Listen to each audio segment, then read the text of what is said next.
Another day with Mami A. Dahil nga nag-request yung anak kong panganay, magluluto tayo ngayon ng chicken curry. Disclaimer agad, baka may kumontra. Ito po ay natutunan ko lang din sa nanay ko. So, ganito po ang sabi niya. Gisahin ko lang daw yung sibuyas bawang. Kayo nang bahala kung anong gusto niyong unahin. Basta dapat unay mantika. Charing! Tapos, pagkatapos daw nun, sangkotsahin daw natin doon yung manok. Hindi ko alam kung anong ibang term sa sangkotsa. Basta dito sa amin sa Katagalugan, sangkotsa ang tawag dyan. Sa English naman, let it simmer for about 5 minutes. Charis! Tapos biglang may kakanta ng Del Monte Kitchenomics.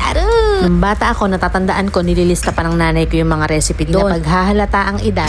Teka, yung niluluto ko hindi nagkasya doon sa kaldero. Kaya naman nilipat ko siya sa mas malaking lalagyan. Short story again. Natatandaan ko dati, yung mga label ng lata ng Del Monte, may mga recipe doon. Yun yung sinusundan ng nanay ko pag nagluluto siya. Ganon din ba yung mga nanay nyo? Uy, trentahi!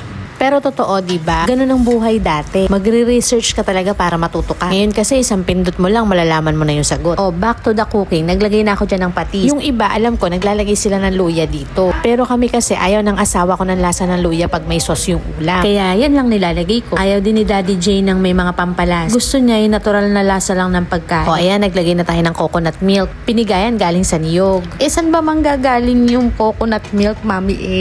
Siyempre, sa niyog. Tapos maglalagay naman tayo ng sangkatutak na paminta para mas malasa.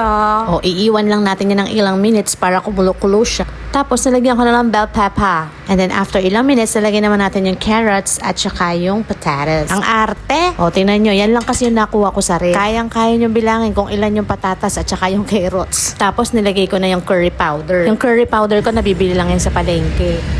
Tikman! Mami A, tikim lang, parang kumuha ka na ng kanin. Charis! Nakulangan pa nga ako dun sa paminta, kaya nilagay ko na isang buong pakete. Charot lang.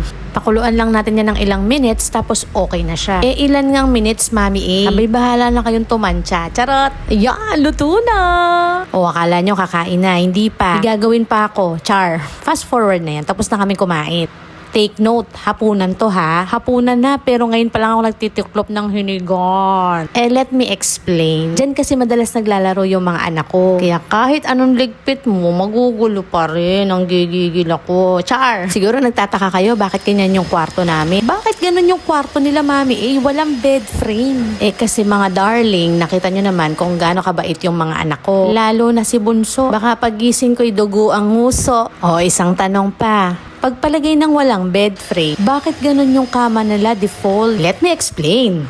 Tinuturuan kasi namin yung dalawang maliit na hindi na mag-diaper sa gabi. Nahihirapan si Daddy J kapag ka tumatagos dun sa foam. Syempre, ang bigat-bigat nga naman ng foam tapos ibibilad niya sa labas. Kaya naisip namin na yung ganyang foam na lang ang gamitin nila. Kung maihian man sa gabi, mas madaling ayusin. Mas madali din linisin. Madali pang laban yung mga kobre kama. Sige, bedsheet. Hindi ako galit, nanggigigil lang, charis. Pero sa sobrang harot nga kasi ng mga anak ko, hindi talaga pwede yung may bed frame dito sa kwarto. Meron naman silang sariling kwarto dito sa bahay. Kaya lang, hindi pa namin sila binubukod.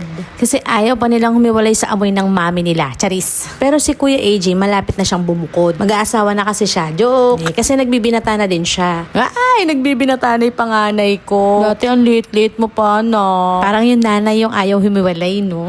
Pero di ba totoo naman, ang bilis nilang lumaki. Dati dede lang hinihingi niyan sa akin. Ngayon pera na. Char. Ayan. Tapos na ako maglinis. Baka ang sarap matulog niyan. Diba, Kuya AJ? Diba? Parang wrestler. Pagpasok, parang bagyo. Nakaikot agad sa 3 foam. Ayan pa yung isa.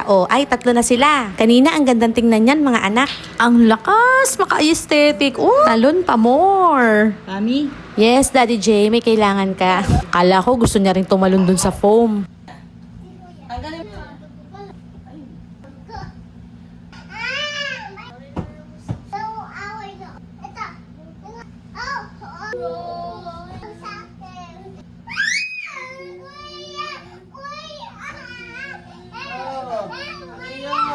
Siya, sige na nga. Bago pa mag-wrestling yung mga anak ko. Yan muna po for today. Again, ito po si Mami A. Follow for more. Bye!